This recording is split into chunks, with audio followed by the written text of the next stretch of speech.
hianatin aku, Mas. Kamu masih berhubungan sama dia. Ini buktinya, Mas, lihat.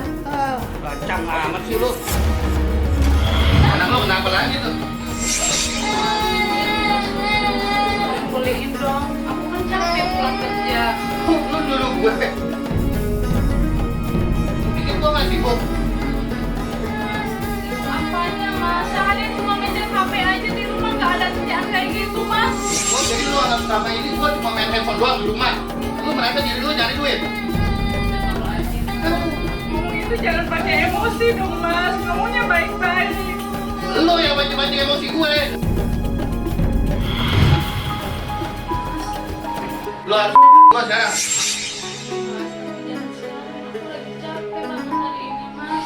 Lu mau nolak, ini kan udah kewajiban lo sebagai istri. Iya, aku tahu ini kewajiban, Mas. Tapi kali ini aku emang lagi capek banget, Mas. Udah, ngomong. Ya, dia malah tidur. Woi, bangun, woi.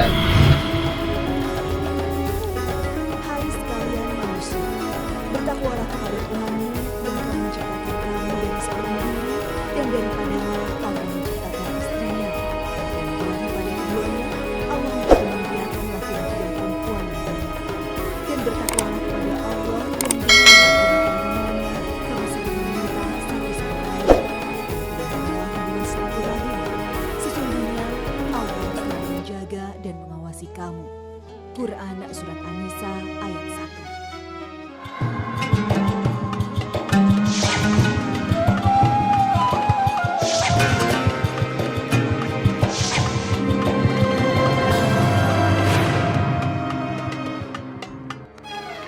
Assalamualaikum warahmatullahi wabarakatuh. Selamat pagi pemirsa Tawakal yang dirahmati Allah Subhanahu wa taala. Saya Farid Hasan kembali menjumpai Anda. Dan pemirsa, alhamdulillah di studio sudah hadir bersama kami Bapak Ustadz Muhammad Bukhari Muslim. Assalamualaikum Pak Ustadz. Waalaikumsalam warahmatullahi wabarakatuh. Selain Bapak Ustadz, Bukhari Muslim juga sudah hadir bersama kami seorang narasumber bernama Ibu Hasnah. Assalamualaikum Ibu. Ya, baik Ibu, langsung saja cerita ke kita. Ibu ada permasalahan seperti apa? Saya menceritakan tentang pernikahan saya. Saya berpikir, apa karena ini dari tidak dapat restunya pernikahan kami karena saya menikah dengan laki-laki yang tidak disetujui oleh orang tua kami. Lalu seperti apa kehidupan rumah tangga Ibu setelah menikah? Sehingga Ibu beranggapan seperti itu. Iya, soalnya kehidupan rumah tangga yang saya jalani ini pahit sekali, Mas, gitu.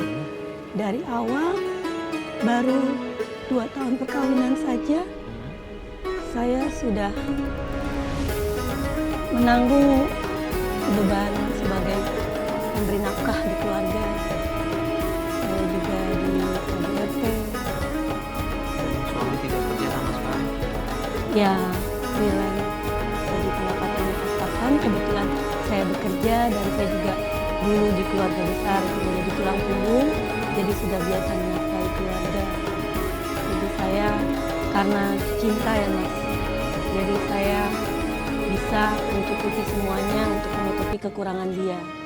Nah, yang membuat orang tua Ibu Hasnah nggak setuju pernikahan itu? Iya, jadi kedua pihak, salah satu pihak itu karena usia suami lebih muda dan dari pihak saya posisi kerja saya lebih tinggi dari suami saya. Jadi itu yang melatar belakangi keluarga tidak setuju. Menyetujui, iya. Baik Pak Ustadz, memang ada kaitannya restu orang tua dengan harmonis atau tidak harmonisnya dalam sebuah keluarga? Memang ada sebuah hadis, ridallahu fi ridal walidain. Ridhonya Allah itu sejalan dengan ridhonya orang tua. Kalau orang tua nggak ridho, pada hakikatnya Allah nggak ridho. Apalagi nih seorang perempuan. Pemirsa yang dirahmati oleh Allah, perempuan itu yang berhak menikahkan adalah wali, bapaknya. Nah, kalau bapaknya nggak setuju, maka sebaiknya pelajaran bagi kita, dicarikanlah orang yang disetujuin orang tua. Untuk apa? Biar nanti kalau orang tua ridho, Allah juga ridho. Kan identiknya kalau Allah ridho, hidup kita itu nyaman. Kenapa sih? Ridho itu makomat, tingkatan yang paling tinggi. Kalau semua sudah ridhonya Allah, nikmat kita. Sebanyak apapun harta kita, rumah mega, mobil mewah, kalau Allah tidak ridho, apa manfaatnya? Tidak ada. Maka yang belum, kita yang belum menikah, siapa yang belum menikah, kalau tidak diridhoin oleh orang tua, apalagi sebabnya dilihat. Kalau sebabnya masalah agama, ini yang utama.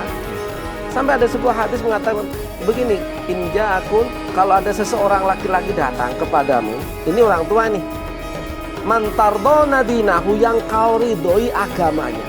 Jadi standar bahwasanya menantu laki-laki nanti agama memang sama dengan perempuan. Perempuan itu dinikahin karena 4. Tapi yang kata Rasul, fasad bidatin din, yang paling utama pegangan agamanya. Berarti sama, perempuan itu dinilai agamanya, laki-laki juga. Kalau ini sudah jadi standar kita, nanti jadi ridhonya Allah. Nah, ini pelajaran bagi kita. Yang kedua tadi ada kisah menarik dari Ibu Hasna, di mana beliau cerita alasan orang tuanya masalah umur. Di dalam syariat itu sebenarnya tidak menjadi masalah umur.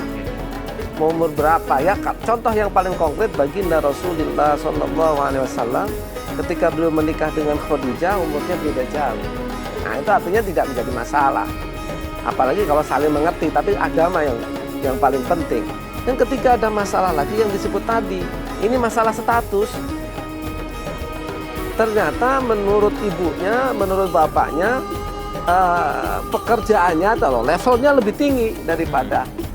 Memang sebenarnya boleh kok perempuan itu asal ridho dinikahi oleh misalnya orang miskin, asal ridho. Tapi ada menarik, ada seorang sahabat pernah bahasanya mengadu kepada Rasulullah karena ini perempuan dilamar oleh 2 orang laki-laki. Kemudian Rasul mengatakan, kalau ini miskin, kalau ini kaya, kamu milih aja yang kaya. Memang boleh, hukumnya boleh, tetapi yang nomor 1 adalah karena agama. Nah, kenapa standarnya agama? Nanti kalau agama jadi nomor 1, harta, pangkat, lain-lain itu bisa selesai. Karena ukurannya adalah ridhonya Allah. Nah, ini pelajaran bagi kita. Toh ini kan diceritakan kepada kita untuk pelajaran bagi kita. Ini sudah berlalu. Apa yang dipentingkan? Saya perlu tanya Ibu Hasna dulu, yang menikahkan orang tuanya? Tidak, Kak. Saya menikahkan sama saya, kami minta rezeki tidak ada. Ini juga pelajaran. Nah, ini bagaimana nih Pak Ustaz? Iya. Wali itu yang pertama bapak. Kalau bapaknya nggak mau, ya memang boleh. Kalau secara syariat bisa jadi dibenarkan, tapi dibenarkan ada wali yang lain. Ini persoalannya sudah lewat. Sudah lewat ya sudah. Maka kita harus perbaiki dengan bertaubat. Mohon ampun kepada Allah. Karena orang tua dulu tidak ridho. Maka saran saya, Ibu Hasna datang kepada orang tua. Minta ampun, minta maaf kepada orang tua. Biar nanti diridhoi. Karena biasanya kalau ridhonya orang tua, nanti Allah akan ridho. Sudah ini udah lewat, Bu, saya minta maaf kepada bapak. Bapak ibu masih ada? Sudah nggak ada. Berarti kalau nggak ada. Nah, ini begini. Mintalah lebih sholat, mengadu kepada Allah. Ya Allah, anggap ini kesalahan saya. Saya minta ridhonya, ya Allah, orang tua udah nggak ada. Berdoa, doain orang tua. Saya kira kalau berkenan, datanglah kepada kuburan orang tua, mendoakan, ya Allah, mudah-mudahan saya diampunin, orang tua juga diampunin. Nanti insya Allah, mudah-mudahan pelan-pelan akan lebih baik kehidupan. Karena sekali lagi, ridhonya orang tua itu penting sekali. Bahkan ada seorang teman saya, dia itu pengusaha besar, sekolah tidak, hanya modalnya ridhonya orang tua. Dia itu pernah dapat proyek sekian miliar, digagalin gara-gara di tengah jalan orang tuanya telepon. Subhanallah. Artinya adalah orang tua nomor 1. Luar biasa. Nah, Ibu Hasna berapa lama menjadi tulang punggung dari keluarga sendiri? 2 tahun, karena itu sisanya dari hasil kerja saya. Setelah itu saya sudah tidak bisa apa-apa lagi. Suami Alhamdulillah nggak suami menafkahi? dapat kerja. Oh, sudah bekerja. Ya, tapi memang dari awal pernikahan pun saya tidak pernah dinafkahi karena kan saya yang dari pacaran memang saya yang menanggung semua. Seumpama kita mau nonton, mau makan, naik taksi itu memang semua saya. Oh, Ya, jadi keluarga besar juga nyalahin dari situ. oke. Karena dari dulunya udah kebiasaan diemong ya bahasanya. Jadi sudah terbiasa apa ya? Lalu kemudian katanya pernikahan Bu Asna sempat ada kericuhan di situ. Penyebabnya? Ya, jadi yang 2 tahun perkawinan yang saya mulai nganggur itu, saya lihat ada SMS membicarakan tentang ada pertemuan semalam. SMS-nya siapa? Handphone suami. Handphone suami. Ini dulu suaminya masih tidur. Pas saya buka nama laki-laki. Nama laki-laki. Tapi pas saya lihat SMS-nya itu pembicaraan perempuan. Jadi ibu curiga. Iya, saya tanya nama laki-laki, dia bilang tidak kenal. Tapi saya pernah ingat nama itu. Cuma saya lupa. Akhirnya lama-lama saya ingat juga laki-laki itu adalah pacar dari teman kerjanya suami saya yang dulu bikin pacaran kita putus.